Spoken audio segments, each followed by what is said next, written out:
Hello everyone, welcome to my channel amazing આરાધના.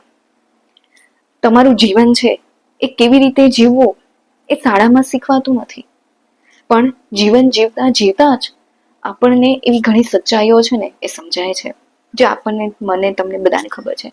અનુભવોથી, જીવનમાં અલગ અલગ અનુભવોથી આપણને ઘણું શીખવા મળે છે. તો આવી જ રીતે જીવનમાં દરેક પડાવે આપણને કંઈક ને કંઈક નવા અનુભવો થાય છે અને નવી નવી સચ્ચાઈઓ સમજાય છે. ઉંમર સાથે આપણે ઘણી એવી વસ્તુઓ શીખીએ છીએ કે જે આપણું જીવન બદલી નાખે છે.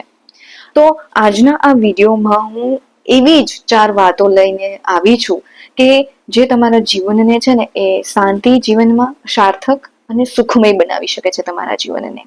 તો આજે આપણે એ 4 વાતોની વિશે જાણીશું કે જેનાથી જે તમારી ઉંમર સાથે શીખી લેવી છે ને એ બહુ જ જરૂરી બનતી હોય છે. તો ચલો એના વિશે જાણીએ.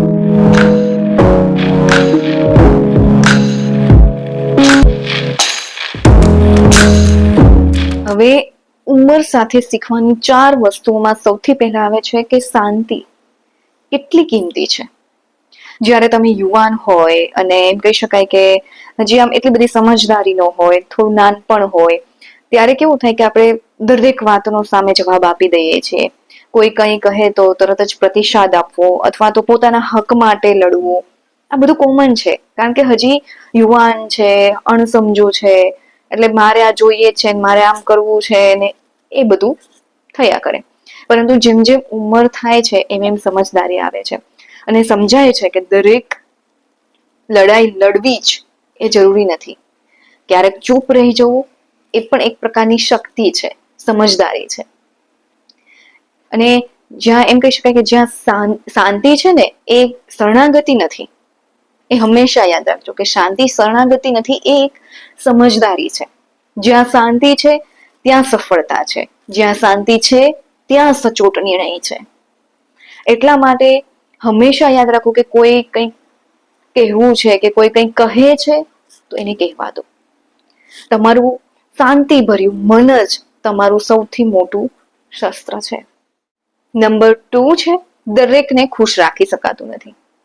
જ્યારે આપણે નાના હોઈએ અથવા તો મોટા પણ હોઈએ તો આપણે બધાને શું થાય છે કે આપણે બીજાને ખુશ રાખવા માટે ઘણું બધું કરીએ છીએ. મિત્રો, પરિવાર, સગાવાલા, એ બધાને ખુશ રાખવા માટે આપણે બધું જ કરીએ. પરંતુ હકીકત એ છે કે આપણે ક્યારેય પણ દરેકને ઇક્વલ ખુશ રાખી શકતા નથી. કેમ કે ઘણી વખત એવું થાય છે કે ક્યાંક કોઈને આપણા શબ્દો ગમશે નહીં, કોઈને આપણું બોલવું ગમશે નહીં, કોઈને ઘણી વખત આપણા સારા કરેલા કામોમાં પણ ખામી દેખાશે. એટલા માટે દરેકની ખુશી માટે, દરેકની આશા પ્રમાણે નહીં, પરંતુ તમારા મુજબ સત્ય અને ન્યાય માટે જીવતા શીખો. કારણ કે દુનિયામાં ઘણા બધા લોકો છે, દરેકને તમે ખુશ કેવી રીતે રાખી શકશો? એટલા માટે તમારી મુજબ સત્ય અને ન્યાય સાથે જીવતા શીખો. ને હંમેશા એક વાત યાદ રાખો કે જો તમે દરેકને ખુશ રાખવાનો પ્રયાસ કરશો ને તો તમારું પોતાનું મન જ દુખી રહી જશે. અને એ સચ્ચાઈ છે કે ક્યારેય તમે બધાને ખુશ રાખી શકતા નથી. કેમ કે દરેકને પોતાના વિચારો અલગ હોય છે.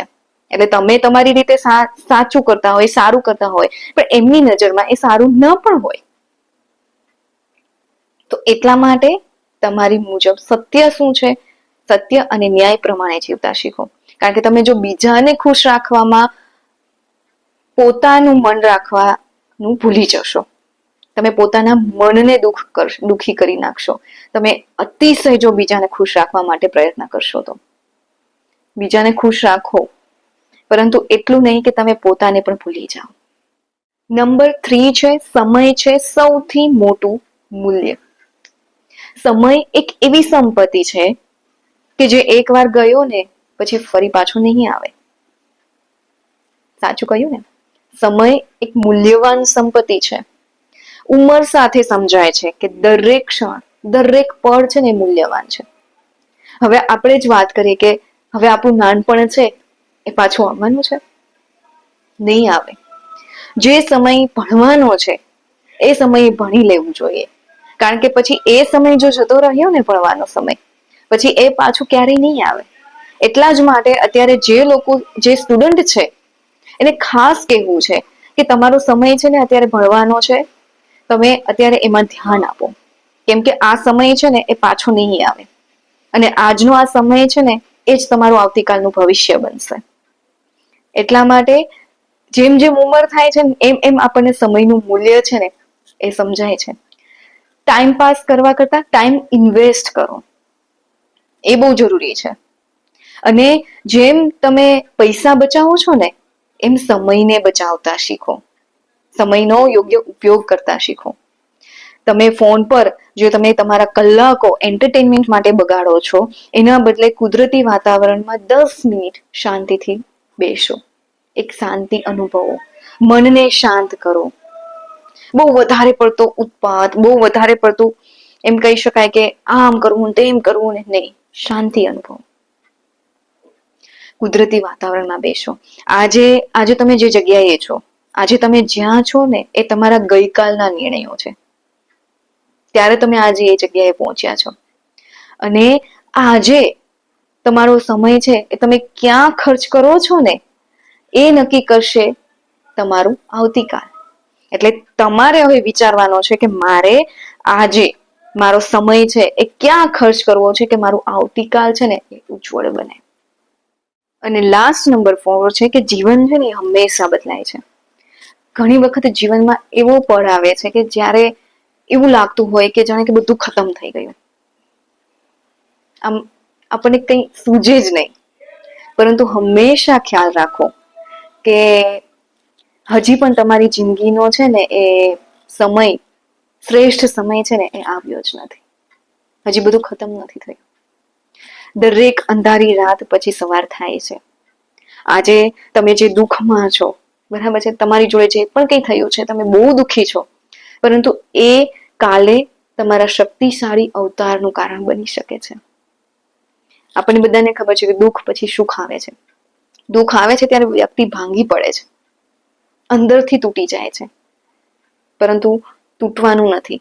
એક આશાનું કિરણ છે જ કે દુઃખ પછી સુખ આવે જ છે. ક્યારેય હાર ન માનો. અને તમે હજી જીવતા હો તો શક્યતાઓ હજી પણ જીવંત છે. હજી પણ જીવનમાં ઘણું બધું કરવાનું છે. દુઃખ આવે છે તો ભાંગી નથી પડવાનું, એવા પળો આવે છે તો તૂટી નથી જવાનું. જિંદગી ખતમ નથી થઈ ગઈ, જિંદગીને જીવવાની છે. કેમ કે જીવન છે ને એ મૂલ્યવાન છે. હવે તમારે વિચારવાનું છે કે આ 4 માંથી કઈ વાત સૌથી વધુ તમે તમારા જીવનમાં અનુભવી છે. કોમેન્ટમાં જરૂરથી લખજો. અને જો આ વિડીયો પસંદ આવ્યો હોય તો મારા વિડીયોને લાઈક કરો, શેર કરો, અમેઝિંગ આરાધનાને સબસ્ક્રાઇબ કરવાનું ભૂલશો નહીં. અને લાસ્ટમાં હંમેશા એક વાત યાદ રાખજો કે શીખવાનું ક્યારેય પણ બંધ ન કરવું. ફરી મળીશું આવા જ એક ટોપિક સાથે, પ્રેરણા સાથે. Thank you.